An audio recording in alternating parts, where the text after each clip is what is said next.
Misteri yang menggugah, inilah yang menyelimuti tabut perjanjian, sebuah teka-teki yang hingga kini masih mengundang perdebatan di kalangan umat manusia di bumi.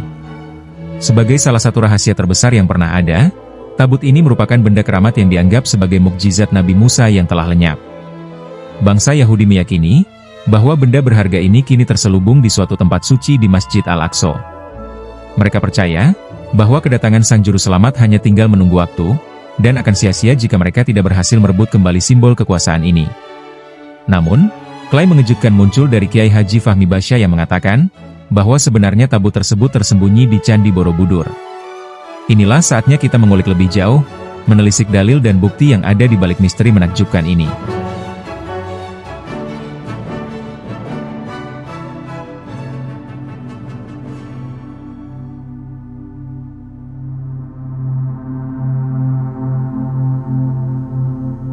Buku Candi Borobudur dan Peninggalan Nabi Sulaiman karya Fahmi Basya membahas tentang kisah hutan atau negeri Saba, makna Saba, nama Sulaiman, pengertian buah maja yang pahit, cerita dipindahkannya Istana Ratu Saba ke wilayah kekuasaan Nabi Sulaiman, soal bangunan yang tidak terselesaikan oleh para jin, tempat berkumpulnya Ratu Saba, dan hal lainnya.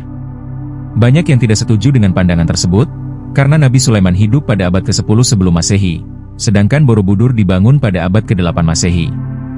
Selain itu, kisah Nabi Sulaiman sebagian besar berlatar di Palestina dan Sabah di Yaman Selatan, sedangkan Borobudur berada di Indonesia. Namun, Profesor Fahmi menggunakan fakta relief yang ada di Borobudur sebagai barometer untuk mendukung pandangannya, bukan waktu berdirinya Candi Borobudur, dan masa hidup Nabi Sulaiman. Melalui penelitian, ditemukan bahwa relief di Borobudur mengandung cerita yang berkaitan dengan referensi Al-Quran, tentang kisah Nabi Sulaiman dan Ratu Saba. Oleh karena itu, pandangan Fahmi Basya tetap mendapat tempat dalam kajian sejarah tentang Borobudur dan kisah Nabi Sulaiman. Di daerah sekitar Candi Borobudur, terdapat beberapa patung Buddha, sementara Candi Prambanan memiliki bangunan yang tinggi. Surat Saba ayat 13, menceritakan tentang jin-jin yang diperintahkan untuk membangun bangunan tinggi, dan membuat patung-patung sebagai penghiasnya.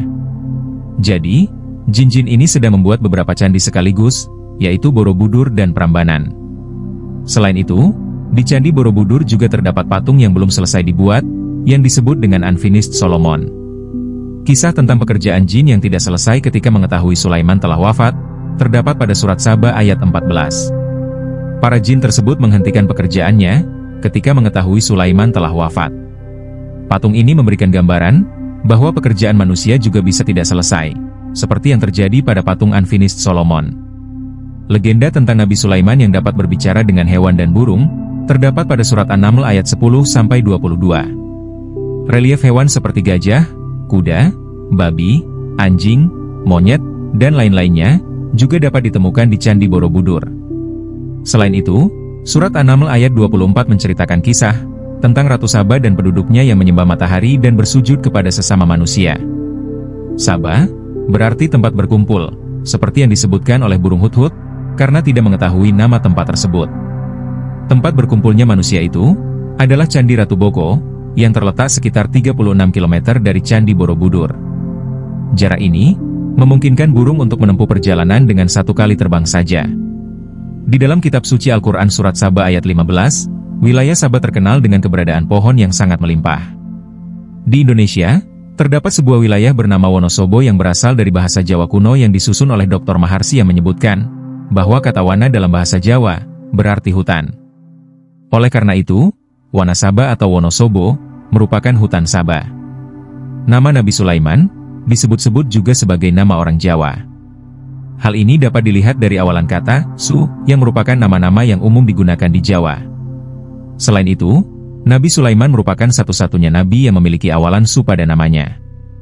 Dalam kisahnya, Nabi Sulaiman pernah mengirim surat kepada Ratu Saba melalui burung hudhud, "Bawalah surat ini untukku." Surat tersebut ditulis di atas pelat emas, sebagai simbol kekayaan yang dimiliki oleh Nabi Sulaiman. Surat tersebut kemudian ditemukan di sebuah kolam di Candi Ratu Boko. Ada bukti lain yang menguatkan mengenai keberadaan kerajaan Saba, yaitu kisah buah maja yang pahit. Konon, pada saat terjadinya banjir besar yang disebut Sel Al-Arim, pohon-pohon di sekitar wilayah Saba menjadi pahit, sebagai azab Allah bagi mereka yang mendustakan ayat-ayatnya.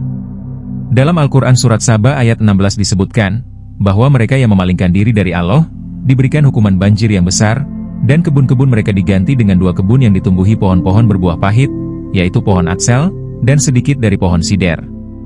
Bukti lainnya adalah bangunan yang tersisa sedikit, yang disebut sebagai Sidrin Kolil dalam Al-Quran Surat Saba ayat 16. Bangunan tersebut merujuk pada wilayah Candi Ratu Boko, yang terdapat sejumlah stupa yang tersisa sedikit.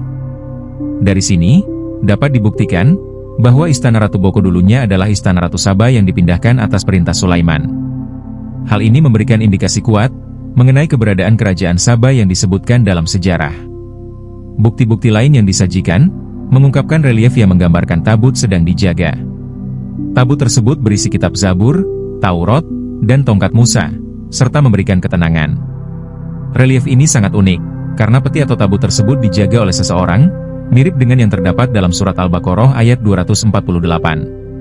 Ayat ini menyebutkan bahwa tanda akan menjadi raja adalah kembalinya tabut kepadamu, di dalamnya terdapat ketenangan dari Tuhanmu, dan sisa dari peninggalan keluarga Musa dan keluarga Harun.